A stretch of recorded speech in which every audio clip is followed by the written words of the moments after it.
Hey guys, I'm just here with a quick progress update.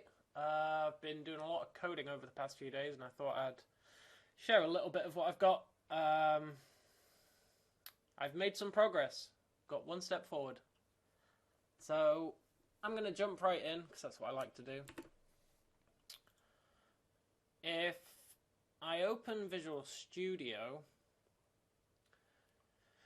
you will see here in my Team Explorer I've got a whole bunch of projects now, a whole bunch of solutions even. I've got my common, which is like a lot of my common database stuff. I've got my API, which you guys have seen. I've got the cycler. What this does is, I'll show you what it does. Basically, it's a Windows service that is like ticking the brain almost. It's like cycling the brain. It's saying, this is one cycle, this is the next cycle. And memories and actions are mapped to cycles. So you can say, I want to do this in 3 cycles, or this happened in cycle 224, or, you know, stuff like that. So that's going to be really useful. That's like the core, and everything else kind of is triggered by the cycler, basically.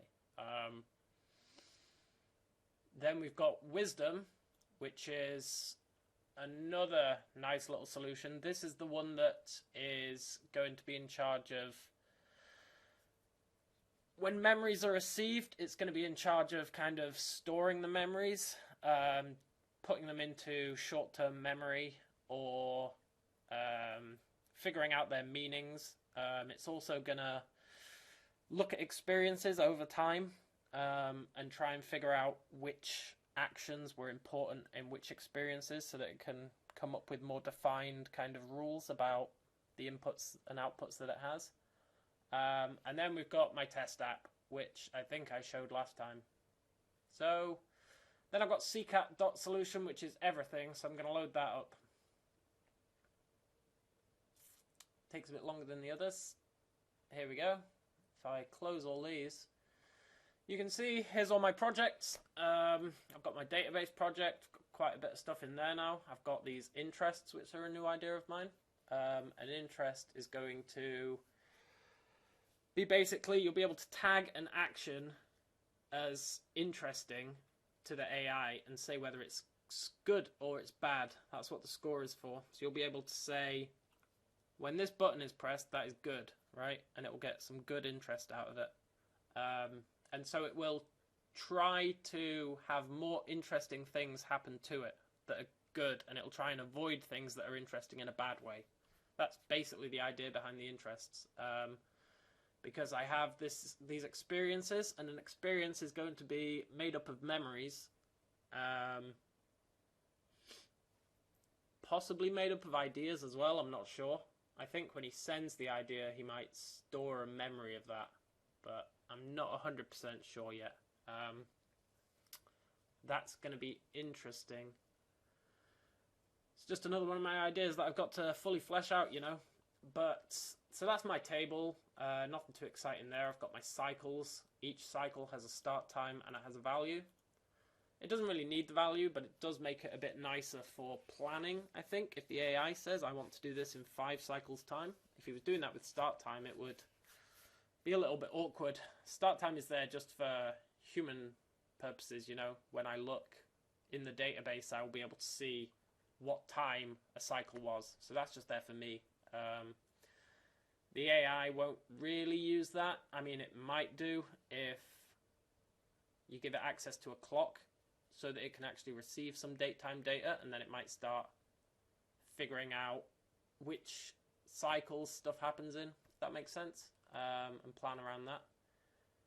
But for now, it's just for me. I'm not even thinking about the AI using this, really. That was just me spitting out nonsense. So that's my database. Nothing too complicated there. I've got my common. This is where I've got all my database entities and my database mappings. This is all Hibernate stuff. It's so that you can get stuff out of a SQL database into your .NET project and use it just as a regular .NET instance. It's really nice. For example, my memory. A memory is made up of an action and a cycle. right? So an action happens in a cycle. That's what the memory is for.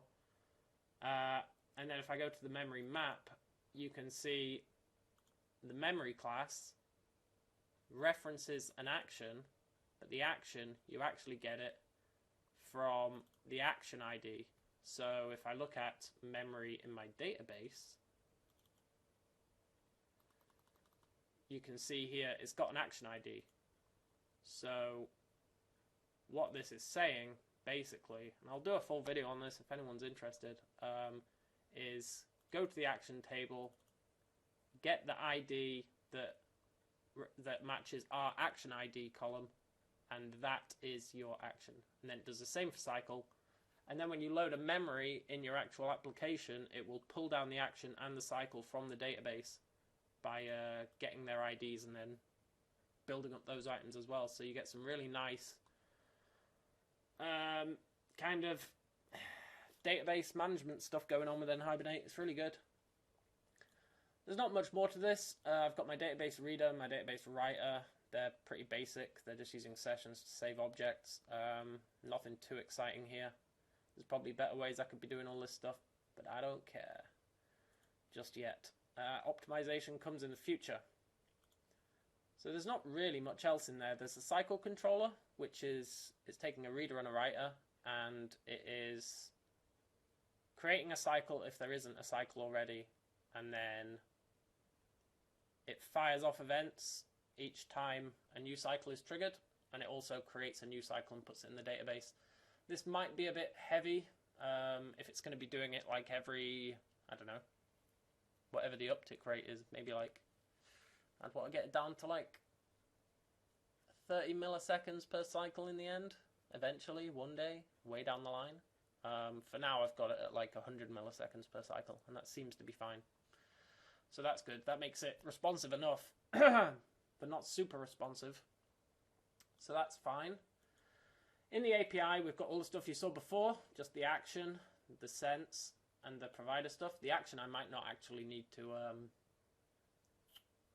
give out to the consumer. I might be able to make that internal, which would be nice.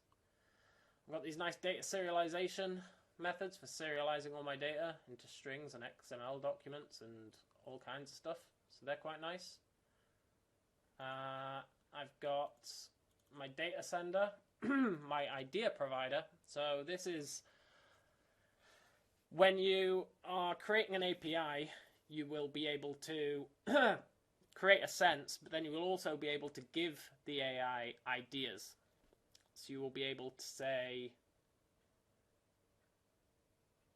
it'd be really nice if you you could like feed it ideas, suggestions almost of things it can do, you know, to kind of guide it. It will be suggestions basically, and they will take the form of ideas. And the AI will never tell you what to do. It will also suggest things to the user, and they can choose whether to act on that suggestion or not. So the idea is the AI doesn't actually know if its suggestions have been met. That will be quite interesting, but I think it will be pretty good. It's all in my plan so far. Not really much else in here. Pretty basic API so far, but it works like a dream so far. I've got my cycler service. So this is just, what's this doing? It's just a Windows service. This is how you do a Windows service, in case anyone was curious. Basically, it's a class that inherits off service base, and I've put my main method in here because I'm cool. And then you create your service, and all I'm doing is passing in a cycle controller. When the service is started, I'm starting the cycle. And that's it. And so all this is doing is updating the cycle. That's its entire purpose on this planet so far. I'll probably make it do other things in the future. For now, that's all it's doing though. It doesn't do anything else. It just creates new cycles. Then we have the wisdom service. Yeah, so I will show you this one. I'm just messing about in the wisdom service just now. The wisdom service takes a whole bunch of stuff and it requests a sense that it can write to, because it wants an output. Now, eventually this isn't going to happen. It's not going to start requesting senses. This is just for debugging purposes. Eventually it will be given senses by other programs, which it will then store in its database, and I guess it will request that sense each time it loads up, so it will go through its database table of senses and pick them all up. So that'll be fine. And then it's using a cycle watcher, which is like a cycle controller, except it's just firing the events. Again, it's not a very efficient way to do it. I need to figure out how to have Hibernate triggers trigger events in my .NET code. Haven't figured that out yet. If anyone knows how to do that, let me know. That would be really useful.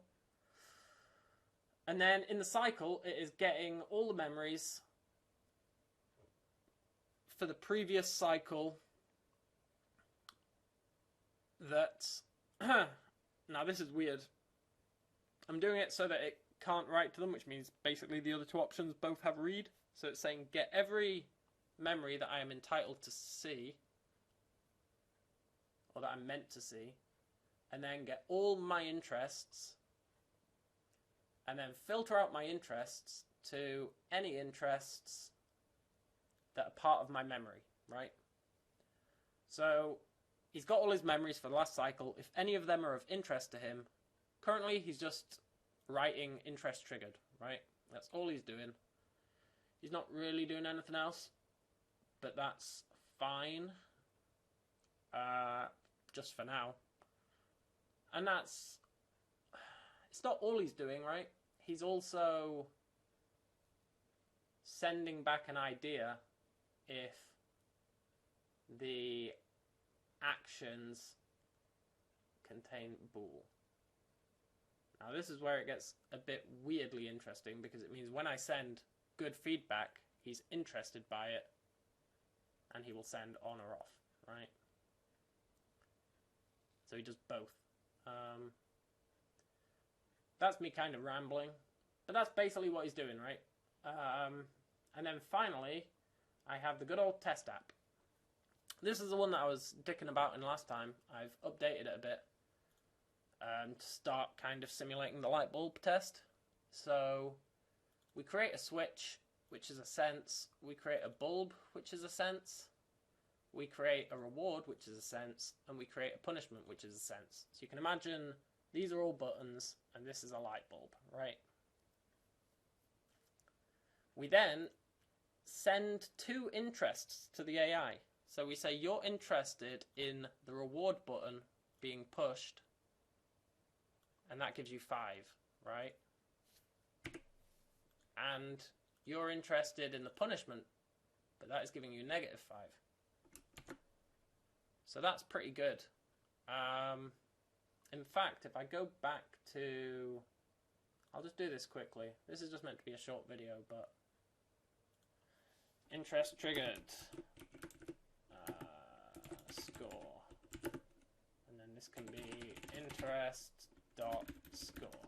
Right? So now he will tell us the score of whichever interest he received. And then all this is doing is when I type on, it is turning on the switch. When I type off, it is turning off the switch. When I type good, he is getting a reward. And when I type bad, he's getting a punishment. That's all it's doing, right? Nothing amazing again. However, I'll run it and show you guys what it's doing so far. There's obviously a lot to go. My wisdom service isn't anything like it's going to be. It's just basically being used as another test app. Realistically, that will just be in charge of managing where the memory goes, where the memories go. There'll be another service which will handle judgments. There's going to be a judgment service. There's going to be a judge service, and yeah, it's going to be pretty good. So this is the wisdom service. This, I know that might look like it's a cycle service, but it's because the cycle is creating cycles, and then the wisdom service is just saying that it's handling cycles. This is for my debugging. So the the cycle service doesn't have any output. It's just sitting there creating database entries. It's basically all it's doing. And then here we have, I really should give these some nice text at the start so you can see which window is which. But this one is, if I move this over here, move this here, if I type on, you can see he's sending the on idea. If I type off, he's sending the off idea. Now here's the real test. If I type good, he got 5 score from that interest. If I type bad, he got negative 5 score from that interest.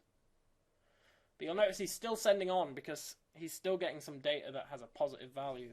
I need to cut that down so that he's only looking at the switch, basically. But again, this is just for debug purposes. It's going to be a lot more complex once I start breaking it up into different services. But for now, it's just a pretty cool thing that I thought I would show you guys. I think it's cool. You guys might not, but screw you guys. And that's basically it. Next thing for me to do is create experiences so that when something of interest arrives, it can look through what's happened to it recently and store that as an experience. That's probably the next thing I'll do, and that will be in the wisdom service. So the wisdom service will look for interesting things and then store them in its memory as an experience, right? I think the wisdom service will also decide if other things are interesting. So to start with, it's only really interested in the punishment and reward buttons. But if it finds that the switch, when it behaves itself, is giving it rewards quite often, if it does what the switch says, it might assign the switch some good interest, because if it pays attention to it, it gets rewarded. I need to think about that more, but I think that would be quite cool. So I'm going to try and do that as well. But that's basically it for this one. I mean, this is just a kind of look what I've got video. So yeah, look what I've got.